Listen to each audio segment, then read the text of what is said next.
Je commencerai vraiment par m'excuser pour ce léger retard, dû vraiment à l'attente de certains organes de presse qui devaient être là.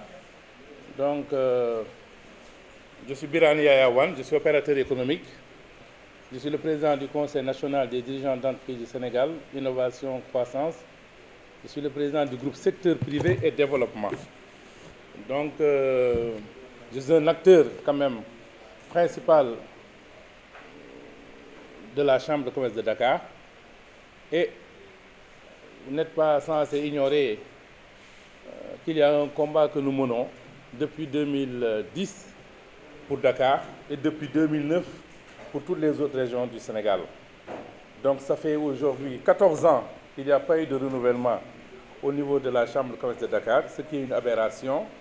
Et ça fait 15 ans dans toutes les 13 régions du Sénégal qu'il n'y a pas eu de renouvellement au niveau du cadre institutionnel du secteur privé qu'est la Chambre de commerce de Dakar. Donc c'est un dossier plus ou moins technique qui requiert quand même la présence d'un avocat, et Maître Pape Ali Diagne, avocat à la Cour, est ici présent pour vous faire quand même une lecture technique de la situation qui prévaut malheureusement à la Chambre de commerce de Dakar depuis bientôt 14 ans. Je m'en vais vous lire un texte liminaire à cette conférence de presse.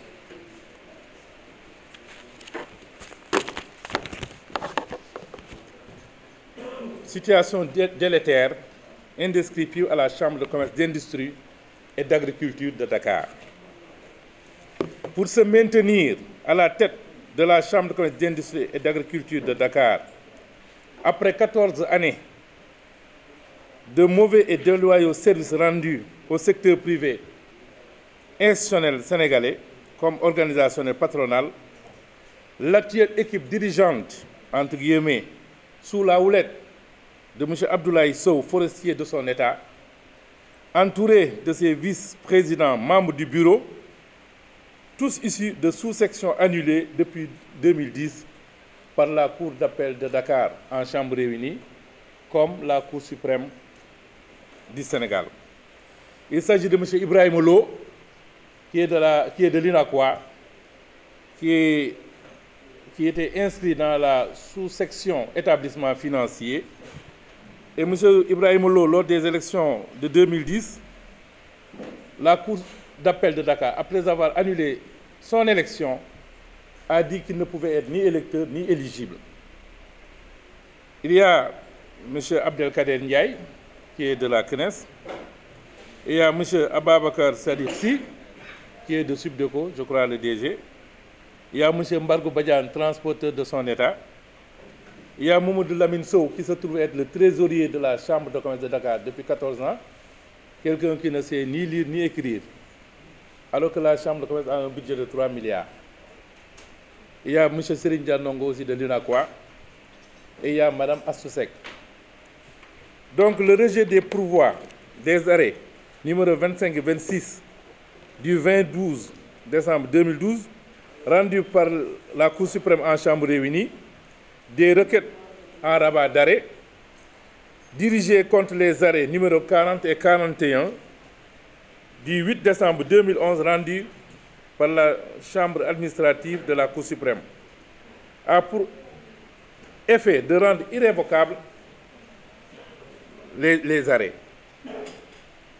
Aucune voie de recours n'étant plus possible, ceux-ci ayant rejeté les pourvois formés contre l'arrêt numéro 1 du 12 juillet 2011 rendu par la Cour d'appel de Dakar, statuant en Assemblée générale, l'autorité de la chose jugée s'attache désormais au seul dispositif de cette décision, et celle-ci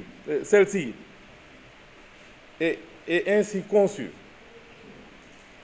Annule les résultats du premier tour de la sous-section établissement financier des élections de la Chambre de commerce, d'industrie et d'agriculture de Dakar tenu le 1er août 2010.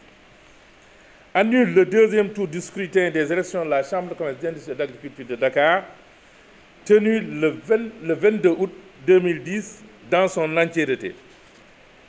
Il appartient au ministre du Commerce et au gouverneur de la région de Dakar, auquel toutes les décisions ont été notifiées en tant qu'autorité de tutelle, de faire produire à ce dispositif son plein effet en tirant toutes les conséquences logiques qu'il comporte, à savoir notamment constater l'illégalité de l'actuel bureau de la Chambre de commerce, d'industrie et d'agriculture de Dakar, mettre en place de façon concertée une structure provisoire pour diriger l'institution.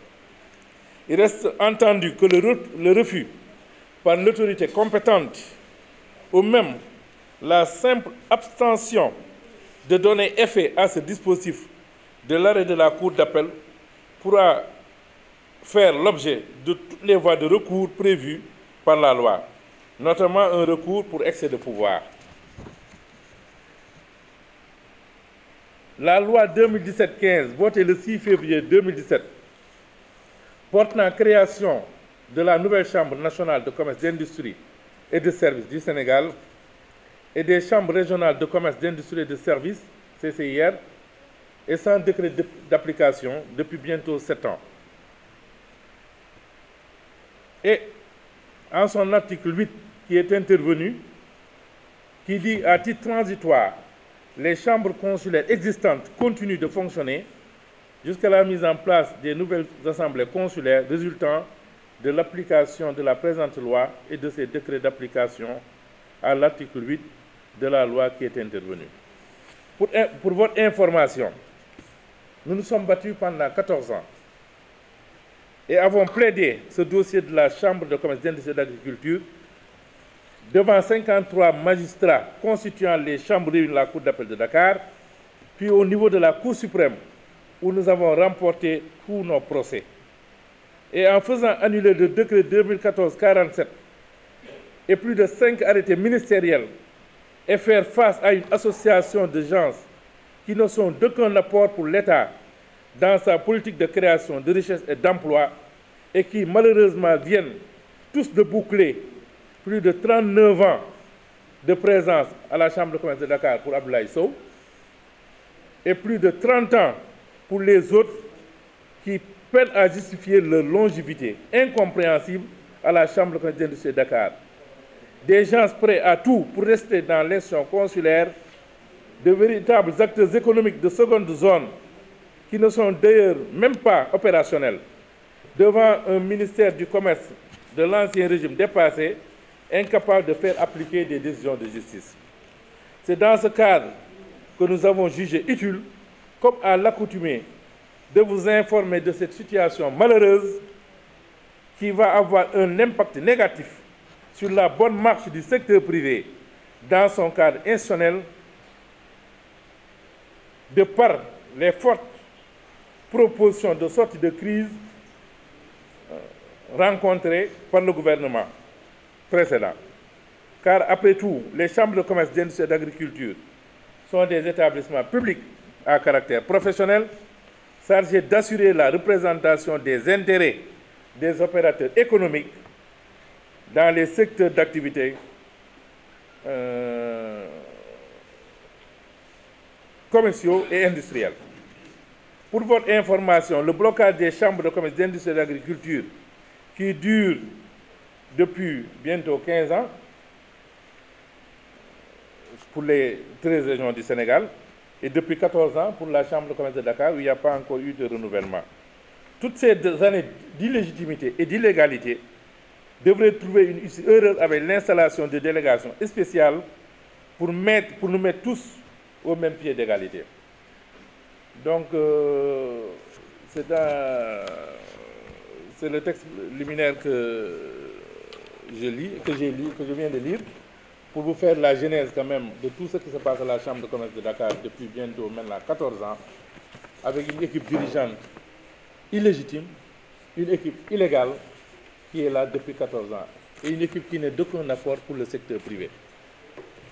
Je vais passer la parole à Maître Diagne, qui va aujourd'hui quand même vous donner un éclairage quand même technique, juridique, par rapport à ces décisions de justice qui ne sont pas exécutées depuis bientôt 14 ans. Hein? Actuel. C'est comme dire comme si on dit qu'on annule les élections présidentielles qui se sont déroulées avant. Mais Diomaye, il ne serait plus président. Il doit nous appeler à de nouvelles élections. N'est-ce pas? Si le scrutin est nul, celui qui est élu n'est pas élu. Parce que l'élection est réputée n'avoir jamais existé. Donc, le gouverneur doit, à mon avis, constater l'illégalité du bureau actuel et, pour ne pas créer de problème, mettre en place une structure concertée entre les partis, parce que nous sommes dans un pays de droit. Nous sommes également dans une démocratie. Nous devons trouver des solutions concertées quand il y a une situation exceptionnelle. La situation s'avère exceptionnelle. Voilà des gens qui, depuis 14 ans, exercent des fonctions qui devraient être des fonctions à la suite d'élections. Et pourtant, l'élection a été annulée. Donc, ils exercent sans avoir été élus. Ce n'est pas possible. Et ils exercent des fonctions électives. Ce n'est pas normal. Mais donc, puisque, en attendant d'organiser d'autres élections, il faut que la Chambre de commerce continue. Mais on ne peut pas continuer dans l'illégalité. Il faut appeler les acteurs à une concertation pour qu'ils choisissent entre eux et que des dates soient choisies pour faire de nouvelles élections. Maintenant, j'ai également eu à lire un peu dans la presse des choses. J'ai entendu de l'autre côté dire qu'il y a eu prescription. Qu'est-ce qu'une prescription? Quand il y a prescription, mais il n'y a pas de décision de justice. Si vous voulez me poursuivre parce que je vous aurais injurié, je dis qu'il y a prescription et que l'on dise qu'il y a prescription, il n'y aura pas de jugement. Il n'y en aura pas. Alors que là, vous voyez, non seulement qu'il n'y a même pas une seule décision, mais qu'il y a une floraison de décisions de justice. Donc il n'y a pas eu prescription. Il a dit également de l'autre côté, j'ai eu à gagner à 2 reprises. Est-ce qu'il a gagné la procédure pour l'annulation du scrutin? Il a perdu cette procédure-là. Il peut maintenant gagner une procédure au tribunal du travail contre mon client ou contre Ibrahima Diagne. Ça ne changera rien du tout. Parce que là, nous sommes sur le point du scrutin et il ne faut pas qu'on essaie de tromper les Sénégalais. Donc, je vous remercie de votre aimable attention. Et je vais essayer de respecter donc la tradition en opérant la traduction. N'est-ce pas que c'est ça?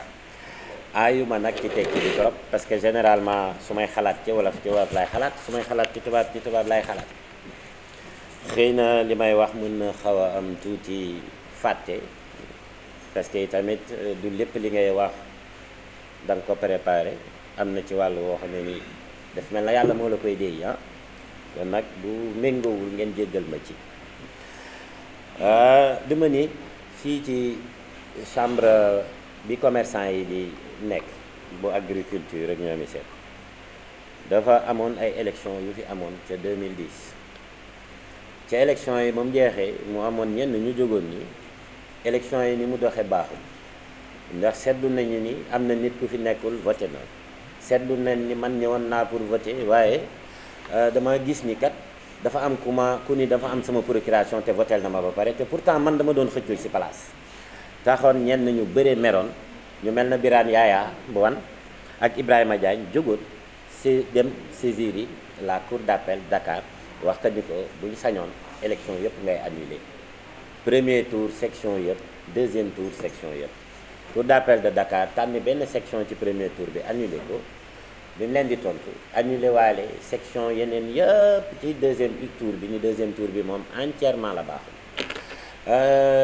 ñoom tamit ñu def pourvoi ñeneen ñi tamit def pourvoi ñeneen ñi bi ñu defee pourvoi ñoom seen bos moom mooy bi nga xamee ni moom la Cour suprême njëkk joxe ci numéro 40 da leen na wax ni leen seen pourvoi bi doxul li ngeen di wax mënuñu ko li nga xamee ni moom la Cour d'appel def muy annuler scrutin bi méngoo na ak loi ba pare yéen moo tax nangu luñ leen seen kii bi dàq nañ leen dem leen toog ñi nga xamante ni nag mooy man côté bi ma fiiti ñoom ba ñu defee dañ leen ca dollil ci premier tour bi yeneen ñaari pàcc mottali kon premier tour bi dara baaxatu ca ba pare kon comme li ci des itamit dañ ko bàyyi muy dëgg ba tey kon leneen li cour d'appel defoon it muy annuler le deuxième tour dans son entièreté continuer fi ne kon nag mu daal di nekk au total booy résumé élection yooyee fi amoon tant le premier tour que le deuxième tour du scrutin ont été annulés entièrement rasés malheureusement nag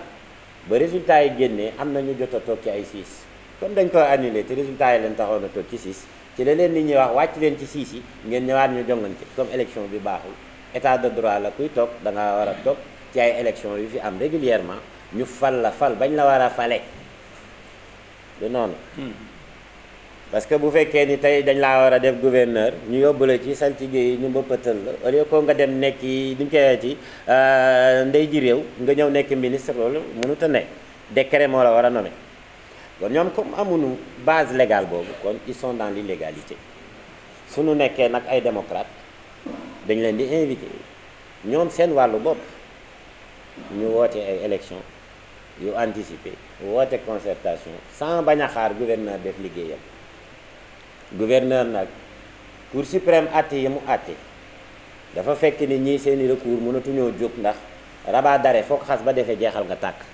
dañ ko def ci ñaari àtte yi leen gën a naqadi mooy ñaari àtte yu mujj yi cour suprême def seen neenal ba leer dañ ko cay def cour d'appel cour suprême dëggalaat boppam ci loolu moo tax ñoom amatuñu benn bunt boo xamee ni war nañ cee mën a woote à moins que ñu am fitu ñu dañu bëgg recommencer waat xeex bi xanaa à zéro te loolu itam loi permettre ko donc ci cadre boobu la ñu ni gouverneur war naa mën a kon comme jot na ci kayit bi boobu ba léegi def liggéeyam ndax dëkk bu mel ni Sénégal it am na fi benn infraction bu ñuy tuddee opposition maanaam à l'exécution d'une décision de justice te loolu gouverneur dafa nekk kilifa goo xamee ni dafa war di donner l'exemple su fekkee ni moom mënul fexe ñu appliquer lii ministre du commerce mënu ñoo fexe ñu appliquer lii kon loolu xanaa da ngay mel na da ngaa bëgg kii nu ñu koy ti jàngal sénégalais buñ ko atteetee mu bañ a appliquer atte bi bu fekkee ni dañoo war a am ay atte ci biir dëkk te kenn du leen exécuter kon nan la fi yoon di jëriñati ndax même lii dañ ci war a wax procureur sax mu yëngu ci ndax bu amee atte te kenn mënu koo exécuter trouble à l'ordre public la mënul am ci réew moo tax toutes les hautes autorités ci dëkk bi dañ leen ci interpeller wax leen ni nañ ci yëngu wax ci lii mu nekk situation boo xam ne nii waratu fi sax amaat fii ci Sénégal maa ngi leen di gërëm di leen sant j'espère que... Ibou, il n'y a pas de médiation à faire dans ce conflit. Ça, il s'agit de respect des décisions de justice rendues et de les exécuter. Point. Abdoulaye Sow ne peut pas parler ni agir au nom de la Chambre de commerce de Dakar. Nous, on est en parfaite symbiose avec le président Serigne Mboup, vraiment qui est en train aussi, de son côté, de faire ce qu'il a à faire. Il a saisi les autorités, vraiment par rapport à cette situation malheureuse que vit vraiment, que traverse aussi la Chambre de commerce de Dakar. Donc, il n'y a pas de médiation à faire. Il y a des décisions rendues. Il suffit de les exécuter. Il n'y a pas de médiation à faire. Et puis, depuis 14 ans, pour un mandat qui devait durer 5 ans, 2010-2015, et même en 2010, c'était déjà annulé par la justice. On devait aussitôt reprendre les élections. On est en 2024, 14 ans.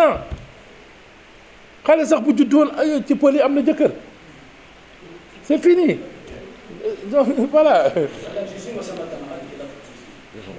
Président, 14 ans, c'est pas des jours, 3 jours. Est-ce que vous n'avez pas été un peu laxiste dans ces cas? Pourquoi vous n'avez pas passé à une vitesse supérieure dans cette situation? Donc, vous savez que vous connaissez le président Macky Sall. S'il pose son coude sur un dossier, il faut vraiment une grosse machine pour le soulever. Hein. Donc, ça fait partie des dossiers qui étaient sous le coude du président Macky Sall. Et pour preuve, ces gens-là ont utilisé son nom pour vraiment commettre cette tragédie.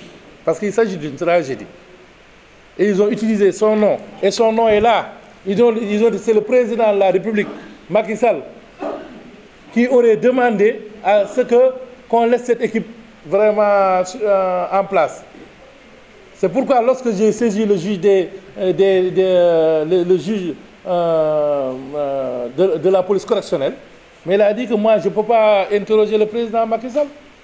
Je ne peux que te débouter. Et ils ont saisi le gouverneur. Le gouverneur peut-être avait la latitude de pouvoir saisir le ministre de l'Intérieur et que ce dernier saisisse le président de la République. Et rien de tout ça n'a été fait. C'est que le problème du Sénégal et des Sénégalais, on a toujours eu un président du nom de Macky Sall qui ne croyait pas au secteur privé national. C'est ça la réalité. Si on vous dit aujourd'hui, la Chambre de commerce de Dakar, malgré son budget de 3 milliards, son trésorier ne sait ni lire ni écrire, c'est une aberration. Et c'est ça le problème du Sénégal et des Sénégalais. Et la Chambre est un établissement public à caractère professionnel. Tous les problèmes que rencontrent les acteurs économiques dans leur entièreté, même au niveau des organisations patronales, devraient trouver leur solution au niveau de l'institution consulaire, à savoir la Chambre de commerce de Dakar. Aujourd'hui, Abdoulaye Sow vient de boucler ses 39 ans à la Chambre de commerce de Dakar, dans une situation d'illégitimité et d'illégalité. On a saisi les nouvelles autorités par rapport à le slogan Djoub Djoub Djoueldi et le ministre du Commerce, malheureusement, qui est quelqu'un qui ne répond jamais au courrier. On l'a saisi à plusieurs reprises, il n'a pas répondu. Des confrères l'ont saisi, il ne répond pas. L'agent judiciaire de l'État, parce que moi aussi, je ne peux, en tant que cabinet juridique de l'État du Sénégal, je ne peux que me référer à eux pour savoir l'état d'avancement de mon dossier. Ils l'ont saisi à 2 reprises. Et ce gars n'a pas daigné répondre. Puisqu'il ne fait pas partie du projet de PASTEF, il n'est pas un militant de PASTEF, et nous, on ne veut pas gêner l'actuel gouvernement de PASTEF. Ce qui nous revient de droit, on l'a fait, c'est de saisir son Excellence, Monsieur le Président de la République, c'est de saisir son Premier ministre par rapport à cette irrégularité, c'est par rapport à cette illégitimité que traverse la Chambre de commerce de Dakar. Nous avons posé tous ces actes-là et vraiment nous attendons.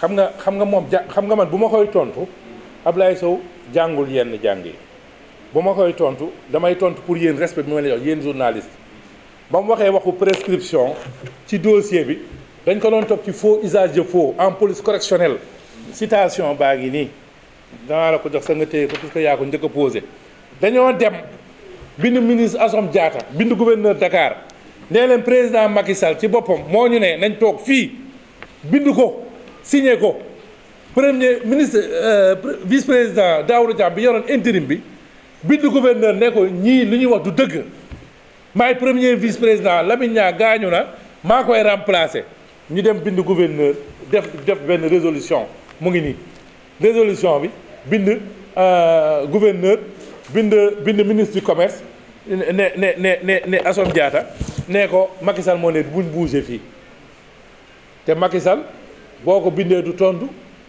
ci yi nag dossier yi ñu tegoon ci concam bi la Abdoulaye Sow li mu wax xamu ko ji nga la preuve biñ delloo cour d'appel nii le 23 avril bii la ñu defal formule exécutoire lii nag bu ñu la ko joxe ci décision de justice mooy décision bi yegg na ci cëppaandaw la kenn mënatul def dara def nañ ko jox nañ ko ministre du commerce tontuwuñu di ñu dawloo nii ñun nag du ñu wax ak moom parce que tey lépp loo wax comme dysfonctionnement ci gouvernement bi bees bii am 5 mois yaa gêné woo ko moom parce que bokkul Pastef moom candidat loon bu amul parrainage ñu éliminé ko woo ko pour mu ñëw jàpp ci liggéey bi te liggéey bii muy jàpp nii 5 mois yi fi toog yëpp li mu fi wax dalagul suñu xel parce que ñun ay économistes lañ te am nañ ci ay lijaasa yu fort boo dee ma nekk docteur en économie kii mënul wax lu la jaaxal li mu wax nag lépp mu def ci ministère du commerce bii maak samay naataangoo am na ñu ma ci jot a waxtaanal week-end bii ni ñu koy tuddee mooy dafa ne c'est un brasseur de vent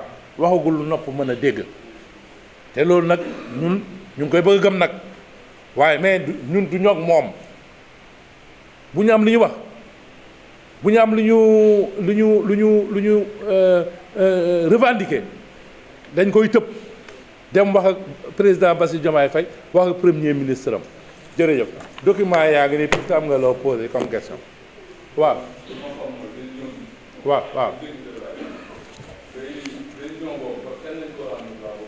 mais décision bi 2000 xam nga 2010 dañu naan 2011 2012 dañu naan décision yi mais ñun bañ ko jotee jëm nañ notifier leen ko xam nga fii état dafa am cabinet juridique am état agent judiciaire de l' état problème boo am ak état foofu nga jëm bañ demee man maa ko njëkk a notifié temps wu Alioune Sarr ne bi ko njëkkee notifié dafa ne dafa réer ma delluwaat ci Aïcha Gassama Tall agent judiciaire de l' état kooku bindaat Alioune Sarr mais bii pas bind ko moom rek dafa bindaat ministre de l' intérieur Abdoulaye Daouda Diallo pour ne ko décision yi nañu ko exécuter ba ma dem ci ba ci gouverneur de Dakar kooku ne danañ ko exécuter mais gouverneur li mu mën mooy organiser élection mooy def lépp mais il faut que ndogal bi jógee ci ministre du commerce ba pare ministre du commerce Alioune Sarr caaxaanee ñu ba jóge fa Assome Diatta ñëw gën ñoo caaxaaneeti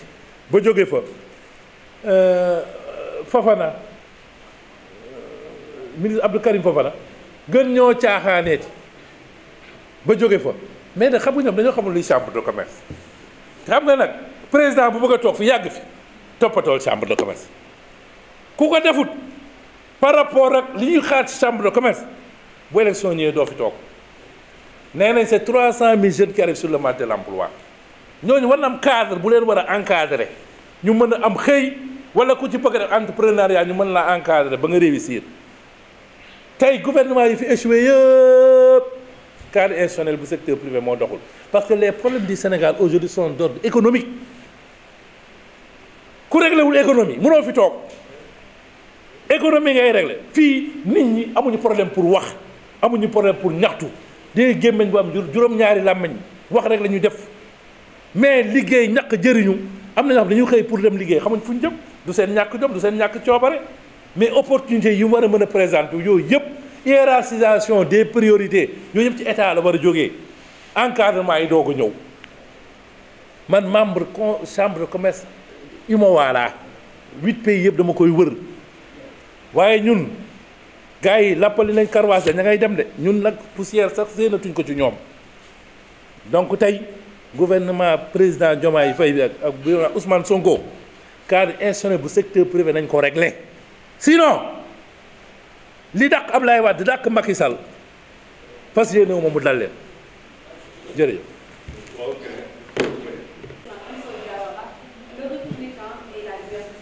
Moi, je voudrais juste que vous reveniez sur le personnage de M. Abdoulaye Sow. Quel pouvoir il a pour rester déjà 14 ans également pour ne pas respecter la loi? Je n'ai pas compris tout ça. Mais madame, bon, ce que vous ne comprenez pas, mais ce que vous ne comprenez pas, idem pour nous, on ne comprend pas. Mais c'est une question de volonté politique. C'est une question de volonté politique. Et rien du tout. Ça fait partie des dossiers qui ont été mis sous le coude par Macky Sall. Le dossier de la Chambre de commerce. Mais en le faisant, il ne savait pas qu'il se tirait une balle dans le pied. Parce que quand l'institution consulaire, quand le cadre institutionnel du secteur privé ne marche pas, l'État ne peut pas marcher. C'est par rapport à ce qu'on attend de nos missions régaliennes, qui consiste à créer des emplois, qui consiste à créer de la richesse dans ce pays. Et ce n'est pas encore le cas. On a beau scruter le soleil, on a beau scruter la lune, mais ce n'est pas pour demain la veille. Tant que ces dysfonctionnements demeureront, qu'on arrivera vraiment à résoudre ces problèmes-là. Parce que 300 000 jeunes qui arrivent sur le marché de l'emploi chaque année, mais il y a plus de 300 000 jeunes, hein, donc on a voulu quand même... Et donc c'est 1 500 000 jeunes au bout de 5 ans, si on n'arrive pas à trouver des solutions. Donc il suffit vraiment d'une petite marche émanant des autres partis pour que le gouvernement soit renversé. Donc on peut être à la croisée des chemins par rapport vraiment à toutes ces péripéties qu'on traverse et qu'on n'arrive pas vraiment à gérer de manière quand même optimale. Voilà ce que je peux... Non, nous, actuellement, nous, on a saisi les nouvelles autorités par rapport au Djoubal Djoubanti. On est allé à la Cour suprême depuis le 23 avril. ils nous ont remis les arrêts avec la formule exécutoire que vient d'apposer la Cour d'appel de Dakar. Ça, si quelqu'un retrouve ça dans une signification d'huissier, il faut, en cas de non-paiement de loyer, il faut préparer tes bagages. Parce que d'une nuit à l'autre, la police ou la gendarmerie peut descendre chez toi et te foutre dehors. Donc si c'était une affaire civile entre personnes, ce problème ne se serait pas posé. Mais parce qu'aujourd'hui, la Chambre de commerce est un établissement public à caractère professionnel. lii bu doon maag moom nii kese 3 minutes ëpp na ci man te problème mooy ça fait 39 ans mu toog foofu est-ce que war nañ toog heure bii ñuy wax tey Sénégal émergent di wax ay ZLECA di wax ay vraiment convention yi ñu signé yëpp ratifié ko dans le monde yëpp ñuy toog ne trésorier chambre ko mënul bind turam mais loolu problème du pour ñun kese de problème pour ñii ñëpp la secteur privé yëpp nga xam ne yéen sax ci ngeen jógee quoi pour loolu vraiment mu ngi noonu.